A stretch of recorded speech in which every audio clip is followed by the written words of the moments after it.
they're creating a lot of like, white people are saying that they've been, targeted, and black people are saying that they've been targeted by this group or that group, and their women's rights and the women's libs are really sort of, playing that up at the moment. And so what I'm saying is that there's more and more division being pushed and pushed and pushed and pushed. And if Flat Earth teaches us anything, is that actually we are all one, and we're meant to come together as one. And if we can set aside the craziness of these different religions, then we're going to find ourselves hopefully in a better place to find that kind of spiritual oneness eventually. The final frontier, but it's made in a Hollywood basement. And that's the truth, my friends. It's made in a basement. It's Hollywood. It's fiction. Earth is flat. Water is flat. And if you don't know that yet, you are still living in Disneyland. The underside. How can you get underneath? How do you walk underneath a ball and not fall off? But for a magic word called gravity. How do you fly underneath? Upside down. But you're not upside down, you're still on the level when you're in Australia. But apparently you're upside down. Why is the space station never taken a photograph of anything flying upside down or a ship clinging to the underside of the ball? So you say that the Earth is completely flat? I say that all ancient cultures, our forefathers, from just a few hundred years ago, would have all said the Earth was flat. Just 200 years ago, 100 years ago, most people were saying that the Earth was flat. It was only when NASA started sending back pictures of Earth from the moon that said, right, that's it, proven, the case closed. It's now, we've seen it as a ball in space. But it turns out that the NASA footage, well, all of that, all of the telemetry data from that stuff has been lost or stolen or got rid of. They even admit they haven't got the technology to go back to the moon, which is why we haven't been back in all this time. We say now, you look at it again, I'm 50 years old, I looked at this 3 years ago, I thought we went to the moon. A funny thing happened on the way to the moon. You look at that documentary and you'll realize that they are faking the moon landing. They are faking the moon landing, and then you start to unpick what else are they faking. See, they practice in a swimming pool, right? At 20 meters and 30 meters of depth, you've got 3 bar pressure on that suit. Whilst in space, they've got 0 pressure sucking out of that suit, but the suit looks exactly the same in both conditions.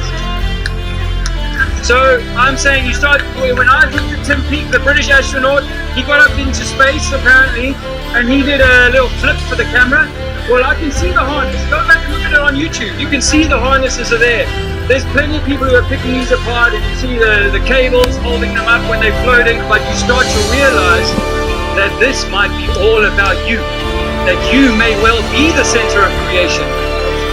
And that this experience that you're meant to be having as a divine feminine in your case should be a balanced experience, not one where the divine masculine and the divine feminine are all skewed or imbalanced and we're fighting with each other. Not that, but one where we're in love with each other, where we care about each other, black, white, Chinese, Muslim, it doesn't matter, we're all one.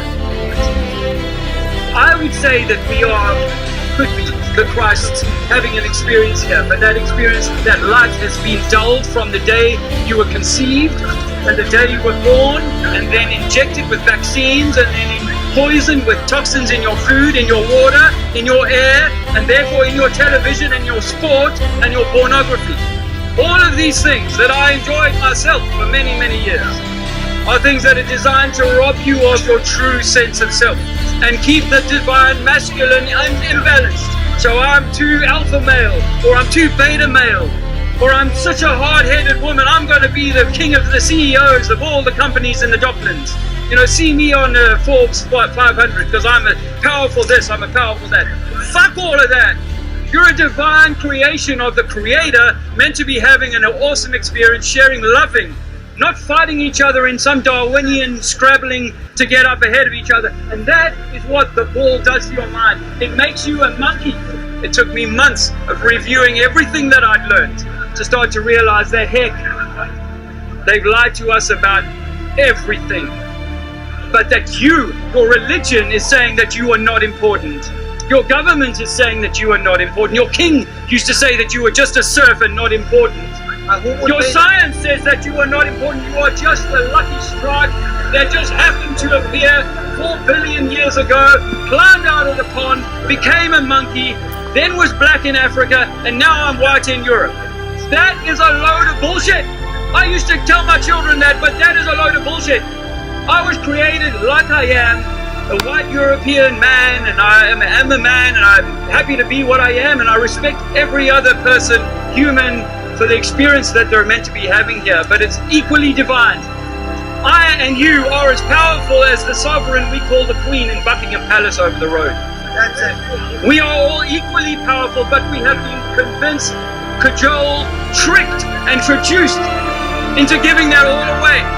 But we point at each other. The black man says the white man's enslaving me.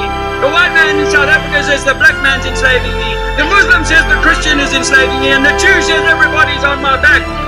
And this is all the divide and conquer stuff that we got going on. And to have a roof over your head, you have to go to work for 20, 30 years just for the privilege to have a roof over your head. That's a nonsense. You are a divine creature. You should be given full rights, just like the royals. You should be born into a royal family that gives you everything you need to go and enjoy this life to its maximum and full potential. That's my thesis on this.